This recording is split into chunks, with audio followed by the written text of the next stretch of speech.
Before I dive into this story, I'd like to ask you all to support the channel, hit that subscribe button, give this video a like, and turn on notifications so you don't miss the next parts of this unbelievable story. Trust me, you'll want to hear how this unfolds. Part 1, the first signs something was off. Hey everyone. I never thought I'd be writing something like this, but here I am, sitting at my kitchen table with my stomach in knots. I'm 52, my wife is 49, and we've been married for over 2 decades. We raised a son together, he's grown, married, and living his own life now. This should have been our golden years, the time when we finally get to relax and enjoy each other's company. Instead, I feel like my world is starting to collapse. The signs were small at first, almost invisible if you didn't know her.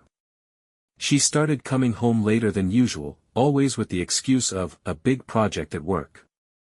She used to binge TV shows with me, laugh at silly old comedies, but lately she'd sit glued to her phone with the screen tilted away from me. At first, I told myself not to be paranoid. After 20 years together, trust should be automatic, right? But then came the little digs. She started criticizing me for random things. The shirt I chose, the way I cooked dinner, even how I loaded the dishwasher. It wasn't teasing, it was cold, sharp, and dismissive. I brushed it off, thinking maybe she was stressed. But the truth is, it hurt. One evening, I suggested we spend a weekend at our cabin like we always loved to do. She didn't even look up from her phone. She just said flatly, "I've got other plans." That hit me like a brick. Other plans? Since when did we not plan things together? Then came the night that really shook me. She told me she was going out with coworkers to celebrate someone's birthday. Fine. I stayed home, but around 2 a.m. I woke up to realize she still wasn't back. I called her, no answer. Called again, straight to voicemail. I sat in the kitchen, waiting, my heart pounding with this horrible mix of fear and suspicion. She walked in close to dawn. No alcohol smell, no messy hair, no, just partied all night, look. She looked, put together. Almost too put together. I asked her where she had been. She stared me dead in the eyes and snapped, "Don't you trust me?" That was the first time in our marriage that I knew, really knew, that she was lying to me. After that night, I couldn't shake the feeling that something was very, very wrong. You know when you've lived with someone so long you can read them without words? Her voice, her body language, even the way she avoided eye contact, it was all screaming guilt. So I started paying attention. I wasn't looking to play detective, but when your gut won't let you sleep, you've got no choice. First thing I noticed. Her phone. She used to leave it lying around all the time, sometimes even forgetting it on the kitchen counter. Now. It was like that phone was glued to her. Bathroom trips, shower time, even stepping out to the garden, phone in hand. Always upside down, notifications silenced. One afternoon, I got my chance. She was in the shower, phone charging on the nightstand. I know it sounds wrong, but after 20 years of marriage and after that, "Don't you trust me?" line. I needed answers. I opened her phone. Password changed. That hit me like a punch. She had never, ever changed her password without telling me. In fact, we always knew each other's passwords for everything, emails, Netflix, you name it. The fact that she locked me out was as good as a confession in my mind. I didn't stop there. I checked her car the next day while she was inside grabbing groceries.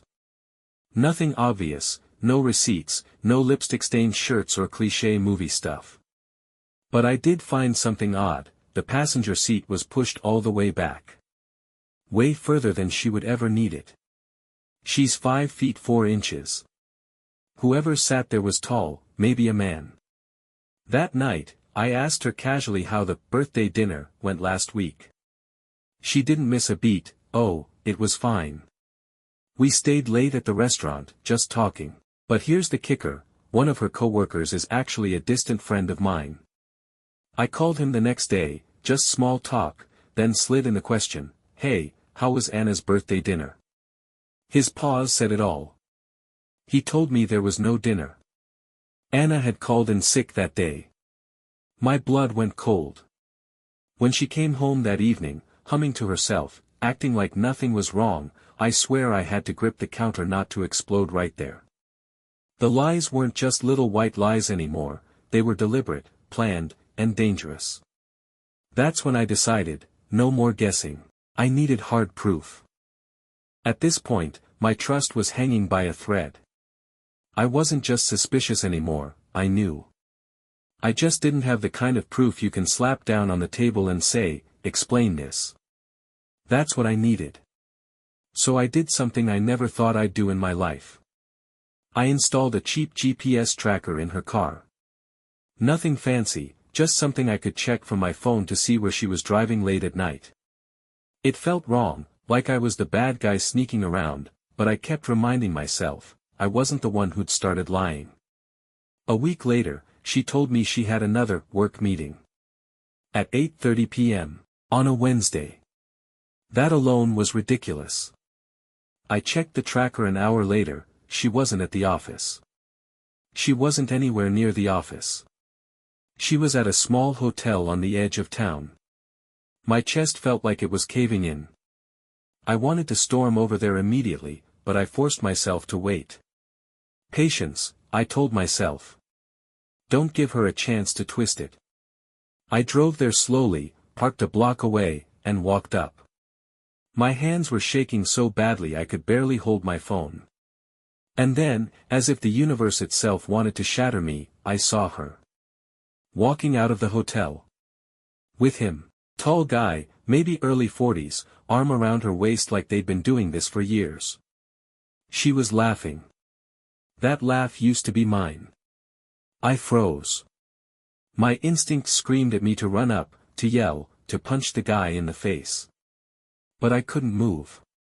It was like I was watching a movie, except it was my life. She kissed him. Right there in the parking lot, not a care in the world. That was it. Proof. Undeniable, soul-crushing proof. I didn't confront them right there. I couldn't. I drove home in silence, gripping the steering wheel until my knuckles turned white. By the time she walked in at midnight, smelling of someone else's cologne, I already knew I wasn't going to play dumb. "Good meeting?" I asked.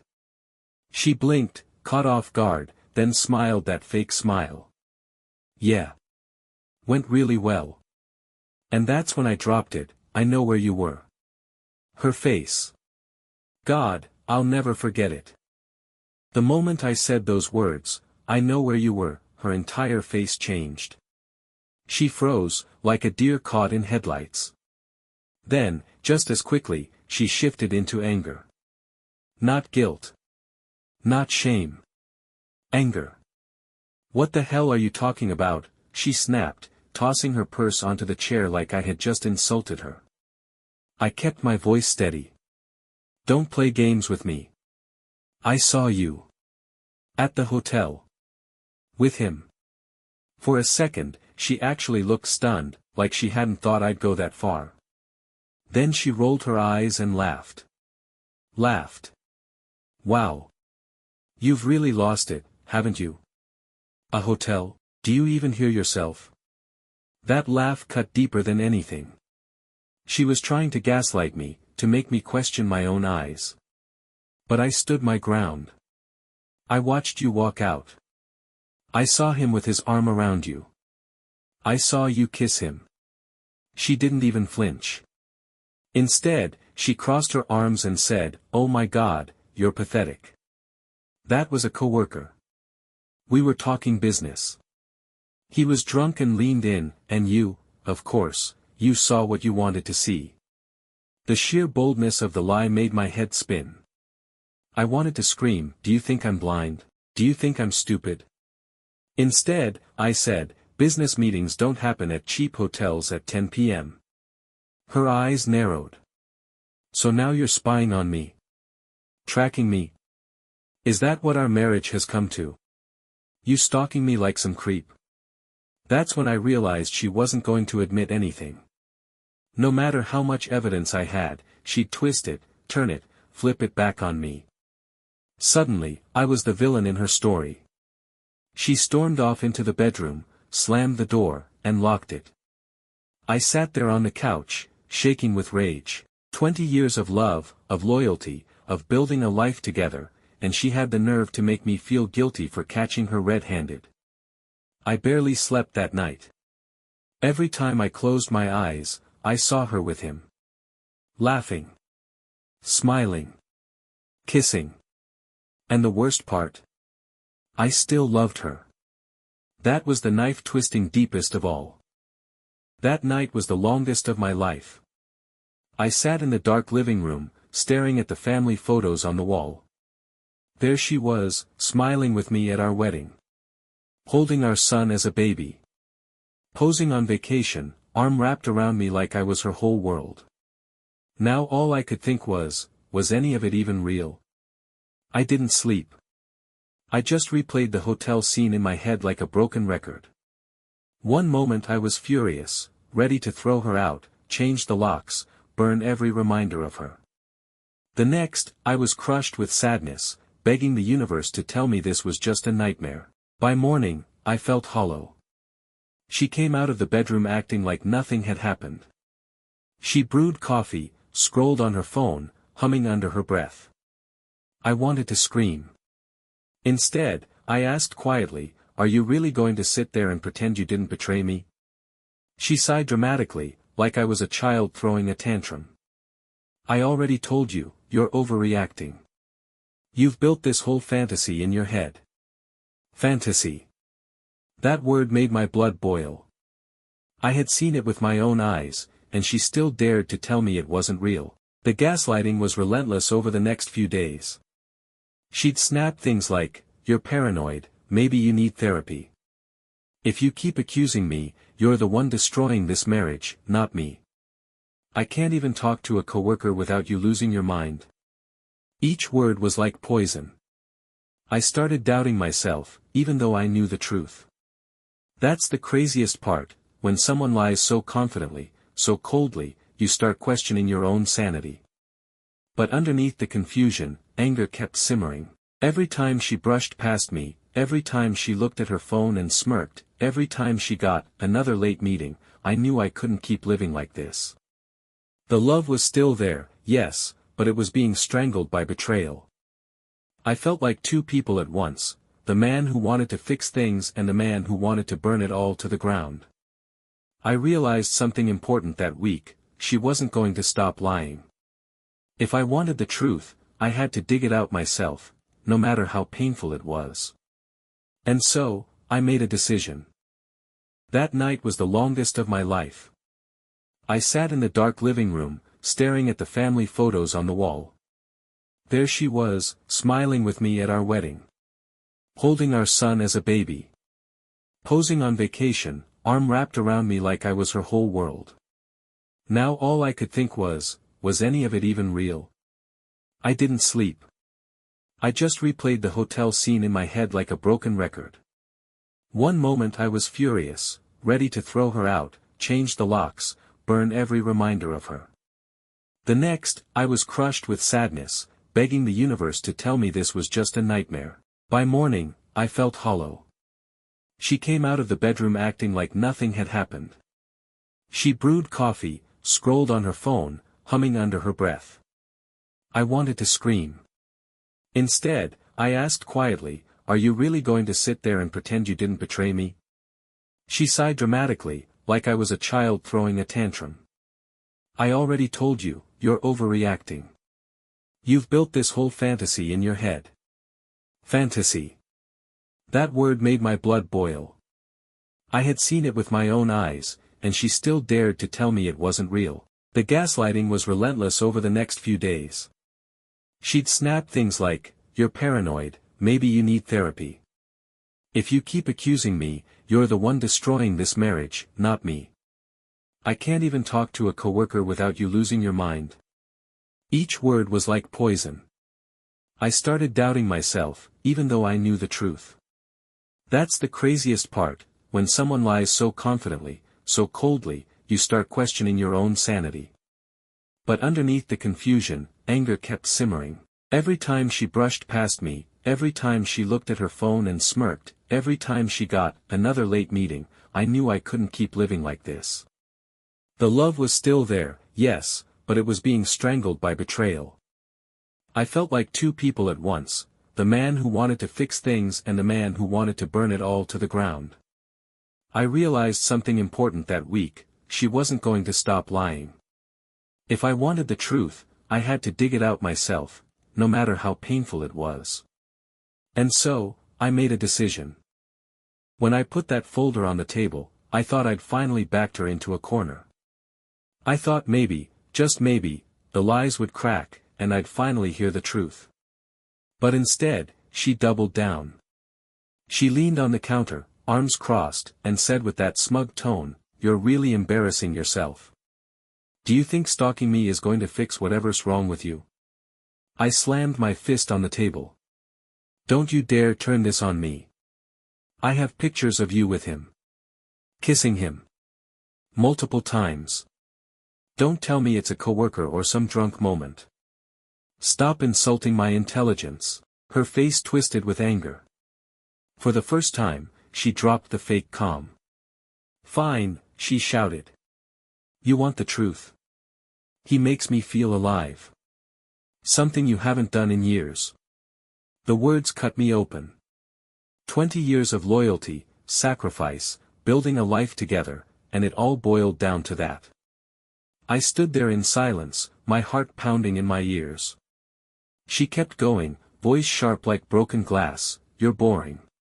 Predictable. All you do is work, watch TV, and talk about the same stories from the past. Do you know how suffocating that is? He listens. He makes me feel wanted." I could barely breathe. Finally, I said quietly, "So all those years meant nothing to you? Our vows? Our family? You throw it all away because you're bored?" She laughed bitterly. "Don't act like we had some fairy tale. You think I haven't noticed you aging, losing your spark? He treats me like a woman again. You should be thanking me for even staying this long." That was it. The dam broke. I shouted, "Thanking you? For cheating? For humiliating me? For spitting on everything we built?" We screamed at each other until our throats were raw. At one point she even tried to grab the folder and rip it up, as if destroying the evidence would erase the truth. I stopped her hand mid-air and said, "You can rip the paper, but you can't erase what you did." And then, out of pure rage, she spat out something that made my knees nearly buckle, "You're not the only one I've been with." The room went dead silent. She realized too late what she said, slapped her hand over her mouth, but it was out there. Not the only one. That meant this wasn't some one-time mistake. This wasn't even one affair. My whole marriage might have been a lie. I stood there, shaking, staring at the woman I thought I knew. And for the first time, I wasn't just hurt, I was terrified of how deep this betrayal actually went. After she blurted out, "You're not the only one," I couldn't think straight. My head was spinning, my heart pounding. 20 years of marriage, and she casually admitted she'd been with others. Plural. That night, she stormed out of the house after our fight, slamming the door so hard the frames rattled. I didn't stop her. I just sat there in silence, staring at nothing, trying to piece together the timeline of our life. Every memory, every trip, every work meeting, suddenly felt tainted. The next morning, I decided I couldn't just sit in the dark anymore. If she wasn't going to give me the truth, I'd dig it out myself. So I started retracing everything. Bank statements. Credit card bills. Old text records. Even social media posts. And guess what? The more I looked, the more cracks I found. Hotel charges going back over a year, at least twice a month. Work conferences that didn't match up with her company's calendar. Strange cash withdrawals that she had no reason to make, hundreds at a time. And then, the gut punch, messages I managed to recover from an old backup on her laptop. Flirty texts. Photos. Names I didn't recognize. There wasn't just one man. There were at least 3. Different times, different excuses. And judging by the timestamps, some of them overlapped. I sat there in front of her laptop, scrolling through messages where she told another man, "You make me feel alive again," and then finding almost the exact same line copy-pasted to someone else months later. Like I was watching her recycle lies. It hit me like a ton of bricks. This wasn't about one affair. This was who she was. When she came home that evening, I confronted her again. This time I didn't yell. I just laid the printouts on the table. "How many?" I asked. My voice cracked, but I kept eye contact. "How many men have there been?" Her jaw tightened. For once, she didn't have a quick comeback. She just shrugged and muttered, "Does it matter? Does it matter?" Those 3 words nearly broke me. That night, I didn't sleep in the same bed. I took my pillow to the couch and stared at the ceiling until sunrise. It wasn't just betrayal anymore, it was humiliation, layered and deep. And in that dark, quiet moment, I realized, I couldn't keep living like this. Something had to change. After discovering just how deep her betrayal went, I knew I couldn't sit around waiting for her next lie. I had spent weeks reacting, getting blindsided, gaslit, and emotionally wrecked. Now it was time to act. The first step was quiet. I opened a new bank account in my name only, started shifting some of my savings there. I wasn't planning on making a scene yet, but I wasn't about to let her drag me into financial ruin while she played house with other men. The second step. I contacted the wife of the man I had seen her with at the hotel. If anyone deserved to know the truth, it was her. I found her Facebook profile in minutes, and with shaking hands, I sent her a message. She replied within an hour. And let me tell you, her response flipped my world upside down. She already knew. Not only did she know, she told me their affair had been going on for over a year. But here's the kicker, she said it wasn't just an affair. According to her, my wife had been talking about leaving me. Apparently, my wife had promised this man that she would end things with her husband soon, and that they would start a new life together. I sat there staring at my phone, numb. She had already planned to discard me like trash, all while smiling in my face and telling me I was paranoid. But the real twist came when the man's wife added one more detail, and she's been seeing someone else on the side. He doesn't even know. So my wife was cheating on me with a married man, while also cheating on him with another man. It was chaos. Layers of betrayal on top of betrayal. Like some sick game where she collected lies and played them off each other. That night, when she came home late again, I didn't even bother asking where she was. I just looked at her, and for the first time, I didn't feel sadness. I felt clarity. She noticed. "What's with the look?" she asked, annoyed. I smiled coldly and said, "Nothing.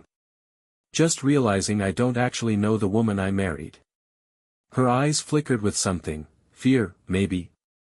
But she didn't push it. She just went to bed. And in that moment, I knew my next move had to be bigger than quiet preparations. I wasn't just going to catch her anymore. I was going to confront her in a way she couldn't escape from. By now, I wasn't just angry, I was methodical. I had proof of every affair, every lie, every fabricated excuse. But I wanted more than just private satisfaction, I wanted her to feel the weight of her betrayal in a way she couldn't gaslight or deny. I decided to confront her in front of the people she couldn't manipulate, our closest friends and family. I spent a week carefully organizing it. Every photo, message, and bank statement was printed, labeled, and put in chronological order. I even created a timeline that showed exactly when she had lied, where she had gone, and who she had been with. When the night came, I invited a few trusted friends over, for dinner. She assumed it was just another quiet evening. I had her drink in hand, smiling, unaware of the trap I had set. Midway through dessert, I calmly laid the folder on the table. "I think it's time everyone here saw the truth," I said. Her smile faltered as she caught sight of the thick stack of evidence. "What's this?" she asked, trying to regain control. I took a deep breath and said, "This is everything. Every lie, every secret, every man you've been with behind my back. The truth you thought you could hide." The room went silent. Her face went from shock, to panic, to rage, all in seconds. She tried to snatch the folder, but I held it firmly. One of my friends gasped. "Anna, is this true?" Her eyes darted around, desperate. It's complicated. You don't understand." I shook my head. "Complicated? This isn't complicated. You cheated. You lied. You betrayed 20 years of marriage. And now everyone here knows." She started yelling, crying, blaming me, the universe, everyone except herself. The room grew tense as the people we loved stared, shocked. Some whispered to each other, others just stared, silent in disbelief. And then she did something I didn't expect. She tried to turn it around. "You're humiliating me. You're making me look like a monster." I looked at her, voice steady and cold. "You already are. And it's time you faced it." By the end of the night, she stormed out, leaving behind a trail of anger, tears, and shattered dignity. I felt a mix of relief and emptiness, relief that the lies were out, emptiness because the woman I loved was gone from the life I thought we had. After that night, our home felt empty in a way I'd never imagined. Her presence lingered, the smell of her perfume, the way she left cups around, the creak in the hallway, but she was emotionally, and now physically, gone. It was like living with a ghost. The first few days were the hardest. I couldn't eat properly. Sleep was fragmented. Every small sound made me jump, wondering if she had returned, ready to manipulate me again. Friends called to check on me, but I barely had words. Some offered comfort, others offered advice. I didn't know what I wanted, except to feel normal again. I started going through the life we had built together, one room at a time. Photos, letters, small gifts. I didn't throw them away immediately. Part of me wanted to remember the good, even as I mourned the betrayal. Part of me wanted to burn it all and erase 20 years overnight. I also began therapy. Talking to someone impartial, someone trained to guide me through this emotional wreckage, was more helpful than I could have imagined. I worked through the anger first, pure, raw, searing anger at her lies. Then the grief, which came in waves, sometimes triggered by a song, a smell, a memory. And finally, slowly, the acceptance. Acceptance didn't mean forgiveness, not yet, if ever. It meant understanding that I couldn't control her actions, only my own. I started setting boundaries, no more hidden phones, no more secrets, no more walking on eggshells. One small but profound step, I started taking care of myself again. Morning walks, reading, hobbies I had abandoned. Even small things, like fixing a leaky faucet or cooking a proper breakfast, felt like reclaiming pieces of myself. By the end of the month, I felt something I hadn't felt in a long time, clarity. I knew my life wasn't over because of her betrayal. I had survived the shock, the humiliation, the gaslighting, and I was still standing. Just when I thought I could start rebuilding my life, she made a move I didn't see coming. One afternoon, I got a message on my phone. It was from her. Simple, cold, "We need to talk. I want to try again." I stared at it for a long time. Part of me wanted to delete it immediately, to erase any chance of her stepping back into my life. Another part, the part that still loved her despite everything, felt that familiar pull, that dangerous hope that maybe, just maybe, she meant it. I didn't respond right away. I watched her social media subtly, just to see if she was still seeing anyone else. Nothing obvious, but I didn't trust it. Her ability to lie had been masterful. A few days later, she showed up at my door. She looked different, less confident, more hesitant. I didn't let her in. Instead, I asked, "Why are you here?" She paused, and for the first time, I noticed genuine emotion in her eyes, fear, maybe even regret. I made a mistake," she said. "I thought I needed excitement, but I realize now I threw away the most important thing. You. Us." I didn't know what to say. I wanted to scream, to cry, to hug her, to push her away, all at the same time. Then she dropped the bomb. I ended things with them. All of them. My heart skipped, then plummeted. I wanted to believe her. I wanted to trust her. But after the depth and layers of betrayal I had uncovered, I simply couldn't. "Why should I believe you?" I asked. My voice was calm, but every word was edged with pain. She didn't answer. She just looked down, twisting her fingers, like a guilty teenager caught red-handed. That's when it hit me, this wasn't about proof anymore. This was about her trying to manipulate me emotionally, seeing if I'd take her back after everything. And I realized, my next decision wasn't about love. It wasn't about anger. It was about respect for myself. I walked her to the door. "I hope you find whatever it is you're looking for," I said, my voice steady. "But it won't be with me." She didn't fight. She just nodded, tears forming, and walked away. For the first time, I felt a strange mix of relief and sadness. Relief because I had taken control. Sadness because the woman I loved, and trusted, was gone forever. After she walked away for the final time, the silence in the house was deafening. I wandered from room to room, touching things that reminded me of happier times and realizing that while the memories were mine, the trust one had in her was gone. The first step in rebuilding was accepting that my life didn't end because of her betrayal.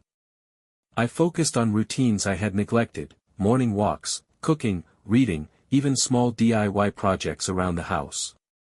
Each task, no matter how trivial, felt like reclaiming a piece of myself. Therapy became my anchor. Talking through every feeling, anger, grief, shame, even the lingering affection I still had for her, helped me understand that betrayal is not about weakness, it's about boundaries being violated. I learned that acknowledging my pain didn't make me weak. It made me human. I also leaned on friends and family more than ever. People who knew the history of our marriage helped me see that I wasn't defined by her actions. Their support reminded me that love exists in more forms than just romantic, it exists in loyalty, in friendship, in shared laughter and simple gestures. Over time, I noticed changes in myself. I became more cautious but also more confident. I stopped second-guessing my instincts. I learned to value honesty above comfort, truth over pretense. Most importantly, I started imagining a future where I could trust again, not blindly, but fully aware that I had survived one of life's harshest betrayals. And here's something I want everyone to know: if you're in a situation like mine, it's okay to grieve. It's okay to feel anger, to feel lost. But never let betrayal define who you are. Take your time, rebuild your boundaries, and never lose sight of your own value. Months passed. I had settled into a new rhythm. My life felt steadier, lighter, and freer than it had in years. I started volunteering at a local community center, reconnecting with old friends, and even picked up painting again, something I'd abandoned when life got busy with work and family. Then one day, I saw her. Not in person, but on social media. She had posted pictures of herself with someone new, flaunting a lifestyle I hadn't even known she wanted. Luxury trips, expensive dinners, constant smiling at the camera.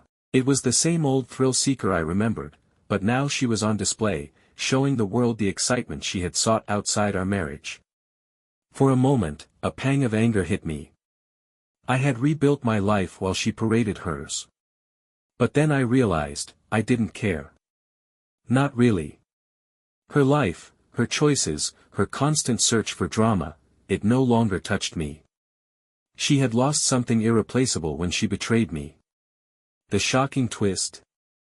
A mutual friend later told me that she had tried reaching out to me again, after seeing me slowly move on, but I didn't even respond. I didn't need to. Her attempts to manipulate or rekindle anything had no power over me anymore. I had taken control of my story, and she was merely a chapter in it, no longer the author of my life. I felt a strange mix of closure and empowerment. Closure, because the lies and betrayal had finally settled behind me. Empowerment, because surviving it had taught me resilience I didn't know I possessed. I could love, trust, and live fully, without fear of being undermined by someone who didn't value honesty. Looking back, I realize how much I've grown. Betrayal is like a storm, it strips everything down to the basics, leaving you raw, vulnerable, and questioning everything you thought you knew.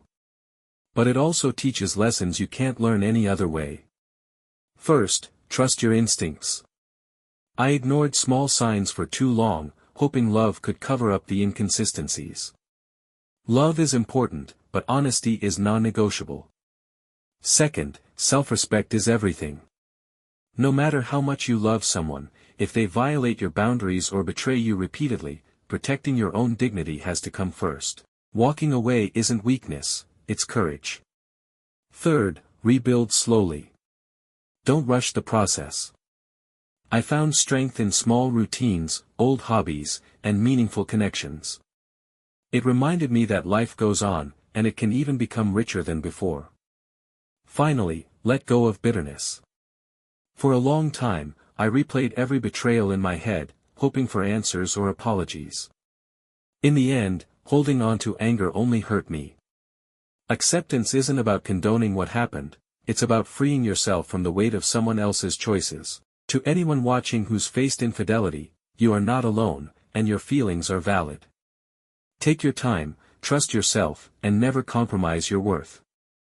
Life will surprise you with joy again, sometimes in places you least expect. I hope my story helps even just one person realize that healing is possible, and that betrayal, as devastating as it feels, doesn't define your future. If you found this story compelling, don't forget to subscribe, like, and turn on notifications to follow more stories like this. Your support helps me continue sharing real, raw experiences that teach, warn, and inspire.